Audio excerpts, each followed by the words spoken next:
In this video I'm going to show you how you can enable file extension on your Windows. To enable file extension, first go to Windows and then click on settings. Now go to system. Now scroll down, click on developer.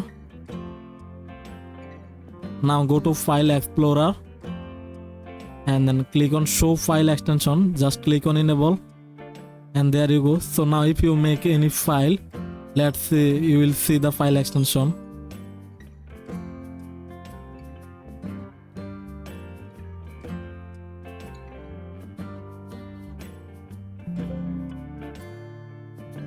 And there you go.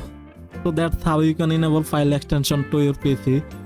Hope that this video helped you out. If you found this helpful, please consider to subscribe my channel. Thanks for watching.